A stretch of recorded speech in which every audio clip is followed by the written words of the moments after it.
یقیناً آپ بھی رزق کی تنگی سے پریشان ہیں، لیکن اب پریشان ہونے کی ضرورت نہیں، کیونکہ اللہ کے حکم سے آپ نے جس ویڈیو پر کلک کر لیا ہے، یہاں پر میں آپ کو پوائنٹ ٹو پوائنٹ بتاؤں گی، گائیڈ کروں گی کہ کس طرح ہم اللہ تعالیٰ سے رزق مانگیں گے تو ہمیں 100 to 10% رزق ملے گا، اور اس کا رزلٹ آپ کو انشاءاللہ دنوں میں ملے گا۔ تو میرے ساتھ بنیے رہیں۔ آپ نے سب سے پہلے اپنے آپ کو ایکٹیویٹ کرنا ہے اور ویڈیو کو بالکل بھی سکپ نہیں کرنا۔ اکثر جو میرے دوست بہن بھائی ہیں وہ یہ غلطی کر لیتے ہیں کہ ویڈیو کو سکپ کر لیتے ہیں، پارٹ ٹو پارٹ کر کے دیکھتے ہیں، پھر سمجھ نہیں آتی ہے، پھر گلا شکوہ کرتے ہیں۔ تو اسی لیے کیا ہے کہ ویڈیو کو پورا آپ لوگوں نے دیکھنا ہے۔ تو آج ہم ڈسکس کریں گے کہ رزق کی تنگی کی وجہ کیا ہے، اور ہم کیسے اللہ پاک سے حلال رزق طلب کر سکتے ہیں، اور ہم کس طرح رزق کی تنگی کو ہمیشہ کے لیے ختم کر سکتے ہیں۔ تو وقت کو ضائع کیے بغیر ویڈیو کو شروع کرتے ہیں۔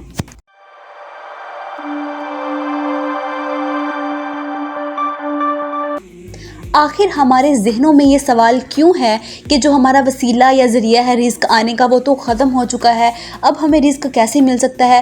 آپ ایسی سوچ کو اپنے دماغ سے نکال دیں۔ اس ویڈیو کو پورا واچ کرنے کے بعد آپ کو سمجھ آ جائے گی کہ کس طرح اللہ تعالیٰ سے رزق حاصل کرنا ہے، اور ضرور 100 to 10% آپ کو اسی طریقے سے رزق لازمی ملے گا اللہ تعالیٰ سے۔ اب دیکھیں، سب سے پہلے کیا ہے، اپنے آپ کو ایکٹیویٹ کر لیں۔ جس طرح بتاؤں گی بالکل اسی طرح سے آپ لوگوں نے قرآن اور حدیث کی روشنی کو فالو کر کے اپنے گھروں میں رزق کی بارش کرنی ہے، ٹھیک ہے؟ تو انشاءاللہ آپ کو اس کا بہت زیادہ فائدہ ہونے والا ہے، کیونکہ یہ میرا خود کا ایک ذاتی آزمایا ہوا نسخہ ہے، ٹھیک ہے؟ تو انشاءاللہ آپ جو ہے اس ویڈیو کو کمپلیٹ دیکھنے کے بعد اس قابل ہو جائیں گے کہ آپ اللہ تعالیٰ سے رزق مانگیں اور آپ کو رزق دے دیا جائے گا۔ سب سے پہلا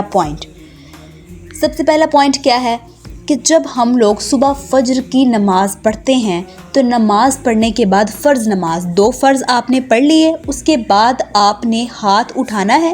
آپ کی نیت بالکل درست ہونی چاہیے، آپ پورے ہوش و حواس میں اللہ تعالیٰ کے سامنے بیٹھے ہوں، خوش و خضوع کے ساتھ آپ نے یہ دعا کرنی ہے۔ یہ دعا سکرین پہ آپ لوگ کو شو کر دی جائے گی کہ اللہم انی اسألک علما نافعا و رزقا طیبا و عملا متقبلا۔ اس دعا کو آپ 3 دفعہ پڑھیں، 4 دفعہ پڑھیں یا 5 دفعہ پڑھیں، تعداد کا مسئلہ نہیں، لیکن جتنی دفعہ بھی پڑھنی ہے دل میں یہ عزم رکھنا ہے کہ میں یہ سوال اللہ تعالیٰ سے کر رہا ہوں تو ضرور مجھے رزق ملے گا۔ اس کا ترجمہ کیا ہے کہ اللہ میں تجھ سے سوال کرتا ہوں حلال رزق کا، فائدہ مند علم کا، اور ایسے عمل جو تو قبول کر لے۔ اب یہ دعا آپ نے کثرت کے ساتھ پڑھنی ہے۔ اس کے بعد دیکھیں دوسری چیز کیا ہے، دوسری دعا کیا ہے کہ دوسری دعا ہے، صحیح مسلم میں ہے کہ 2 سجدوں کے درمیان میں یہ دعا ہم نے پڑھنی ہے۔ یہ دعا کون سی ہے؟ اللہم اغفر لی وارحمنی واہدنی وعافنی وارزقنی۔ اب اس میں بھی ہم اللہ تبارک و تعالیٰ سے رزق کا سوال کر رہے ہیں، اور رزق کے ساتھ ساتھ اس میں اور بھی بہت سی دعائیں ہیں، تو آپ نے یہ دعا بھی کثرت سے، یہ آپ نے اس کام کو سپیس نہیں دینی، ہر روز یہ عمل کرنا ہے۔ آپ کو خود اپنے گھروں میں جو ہے وہ پتہ چلے گا کہ رزق کس طرح ہے۔ اب جو ٹپس میں بتاؤں گی سب کو فالو کرنا ہے، یہ نہیں کہ ایک کو آپ چھوڑ دیتے ہیں دوسری کو سن لیتے ہیں، اس کا جو ہے آپ کو نقصان ہوتا ہے، فائدہ حاصل نہیں ہوتا۔ تو اس لیے میں ہمیشہ کہتی ہوں کہ پورا ویڈیو کو دیکھا کریں تاکہ ہر بات جو ہے آپ لوگ کو اچھے سے معلوم ہو جائے کہ کس طرح سے ہم نے کیا کام کرنا ہے۔ اچھا جی، اس کے بعد آپ نے رات کو 41 مرتبہ یہ پڑھنا ہے وظیفہ اللہ لطیف بعبادہ، ٹھیک ہے؟ یہ آپ نے 41 مرتبہ اس کو بھی اول آخر درود پاک پڑھنا ہے آپ نے، اور اس کو بھی آپ نے اچھے خالص نیت اور اچھے طریقے کے ساتھ اس کو پڑھنا ہے۔ انشاءاللہ آپ خود اپنے گھروں میں جو ہے وہ رزق کی تنگی کو ختم ہوتا دیکھیں گے۔ اچھا، اب اس کے بعد دیکھیں جو درود شریف ہے نا، یہ رزق میں برکت کا بہت بڑا سبب ہے کہ اس سے جو ہے نا ہمارے رزق میں بہت زیادہ فراغت ہوتی ہے۔ اگر آپ دن میں چلتے پھرتے مطلب تھوڑا پڑھ لیں، کم پڑھ لیں، لیکن جب بھی پڑھیں نیت سے پڑھیں، اور اب جو ہے اللہ تعالیٰ پر اپنا جو توکل ہے نا اس کو باندھے رکھیں، ٹھیک ہے؟ یہ جو توکل ہوتا ہے نا اللہ تعالیٰ پر، کسی چیز کو اللہ تبارک و تعالیٰ سے مانگتے وقت دل میں یہ قصد اور ارادہ کیا کریں کہ اگر ہم نے اللہ تبارک و تعالیٰ سے یہ چیز مانگی ہے تو اب ہمیں یہ ملنی ہے، ٹھیک ہے؟ تو بعض اوقات کیا ہوتا ہے، عورتیں ہر عمل کر رہی ہوتی ہیں لیکن جو اپنا یقین ہے نا وہ پختہ اللہ تعالیٰ پر نہیں کرتی۔ اچھا، اس کے بعد ہم بات کر رہے ہیں کہ سورۃ الواقعہ فجر کے بعد روزانہ آپ نے تلاوت کرنی ہے، یہ آپ کے لیے رزق میں برکت کا بہت بڑا سبب ہے۔ دیکھیں جو سورۃ الواقعہ ہے نا، اس میں یہ کیا ہے کہ آپ کو کبھی بھی محتاجی کی طرف نہیں جانے دیتی، ہمیشہ آپ کو غنی بناتی ہے اللہ تبارک و تعالیٰ کے حکم کے ساتھ۔ یہ سورۃ الواقعہ ہے، اس میں جو ہے نا رزق کو آپ بڑھانے کا ایک بہت بہترین نسخہ ہے۔ اچھا اس کے بعد کیا ہے، اب نا جو سب سے امپورٹنٹ ہمارا پوائنٹ ہے نا، وہ کیا ہے؟ سب سے امپورٹنٹ پوائنٹ یہ ہے کہ جب ہمارے پاس رزق کی فراغت ہوتی ہے نا، ہم لوگ کیا کرتے ہیں کہ اپنے اوپر رزق نچھاور کرتے ہیں۔ مطلب دیکھیں اپنی ذات پر جتنا اللہ نے کہا ہے نا اتنا خرچ کیا کرو، اللہ کی ذات کو ہم بھول ہی جاتے ہیں۔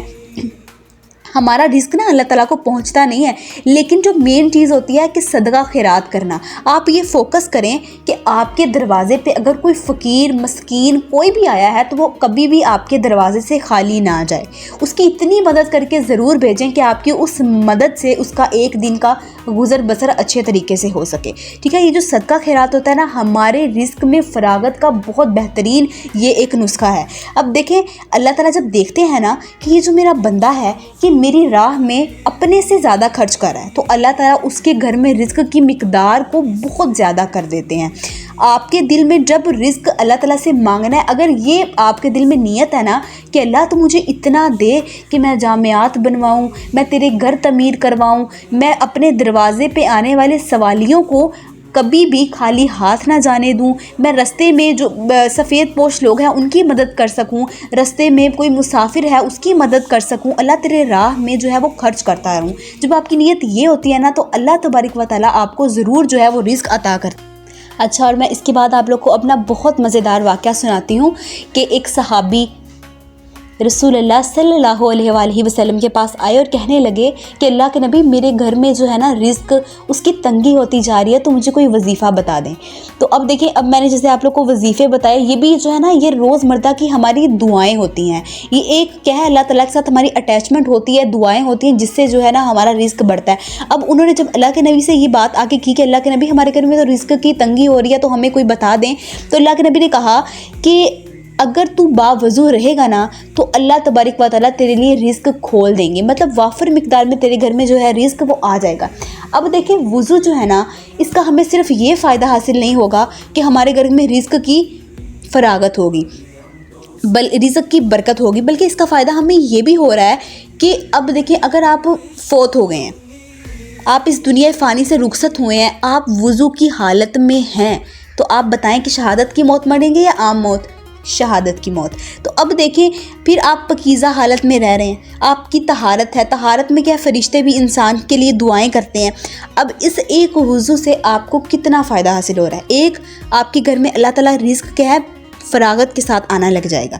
اچھا اب اس کے بعد کیا ہے کہ مرد جو حضرات ہیں وہ نماز فرض جو ہے مسجد میں پڑھنے کا حکم ہے، وہ مسجد میں ادا کر کے گھر آتے ہیں، تو وہ کوشش کیا کریں کہ جو نفلی عبادت ہوتی ہے، سنت موقدہ، سنت غیر موقدہ، اس کو گھر میں ادا کریں۔ اور جو ہماری عورتیں ہیں اکثر وقت کی قلت کی وجہ سے کیا کرتی ہیں کہ فرض نماز پڑھ لیتی ہیں، تو کیا ہوتا ہے کہ سنت موقدہ اور غیر موقدہ کو ہم چھوڑ دیتے ہیں، اس کو ہم اتنا امپورٹنٹ نہیں سمجھتے، لیکن ایسا نہیں ہونا چاہیے۔ پوری نماز کو ادا کرنا چاہیے، اچھے طریقے سے پڑھنی چاہیے، لیکن جو نفلی عبادت ہے نا، مطلب سنت موقدہ غیر موقدہ، جب ہم ان کو گھر میں ادا کرتے ہیں تو اس کا یہ ہمارے لیے فائدہ ہوتا ہے کہ ہمارے گھر میں رزق کی برکت بہت زیادہ ہو جاتی ہے، ٹھیک ہے۔ تو جیسے کہ اللہ کے نبی نے یہ کہا کہ اپنے گھروں کو قبرستان نہ بناؤ، تو اس میں جو نفلی عبادت ہے نا اس کا اہتمام زیادہ کیا جائے، تو اس سے بھی ہمارے گھر میں جو رزق ہے نا اس کی برکت کافی زیادہ ہو جاتی ہے۔ تو اچھا یہ ساری باتیں تو میں نے آپ لوگ کو بتا دی، لیکن سب سے جو اہم بات ہے کہ ہمارے گھر میں آخر رزق تنگ ہوتا کیوں ہے؟ اگر آپ نے یہ بات نہ سنی کہ ہمارے گھر میں رزق تنگ کیوں ہوتا ہے، اگر آپ نے یہ سارے وظیفے کر بھی لیے تو کیا فائدہ اگر آپ نے یہی بات نہیں سنی کہ ہمارے گھر میں رزق کی کمی ہوتی کیوں ہے؟ دیکھیں اس کا سب سے بڑا سبب کیا ہے؟ ہمارا گناہوں کو کثرت کے ساتھ کرنا اور پھر اس پہ ڈٹ جانا۔ جب ہم کثرت سے گناہوں کی طرف بڑھتے ہیں تو ہمارے گھر میں اس وقت رزق اٹھا لیا جاتا ہے، اس وقت ہمارے گھر میں رزق کی کمی ہو جاتی ہے۔ کیونکہ ہم نے کیا کیا کہ زیادہ سے زیادہ گناہ کرنے لگ گئے اور اس پہ پھر ہم نے معافی بھی نہیں کی، اللہ تعالیٰ سے ان گناہوں کی معافی بھی نہیں مانگی، اس سے ہمارے گھر میں رزق کی تنگی ہوتی ہے۔ میں امید کرتی ہوں کہ آپ لوگوں کو اس ویڈیو سے بہت فائدہ حاصل ہوگا انشاءاللہ، اور میری دعا میں بھی شامل ہوا کریں۔ اے اللہ ہماری روزی میں برکت ڈال دے، گھروں سے تنگدستی کو دور کر دے، اور ہمیں اپنے فضل و کرم سے حلال اور پاکیزہ رزق عطا فرما۔ ملتے ہیں نیکسٹ ویڈیو میں، تب تک کے لیے اللہ حافظ۔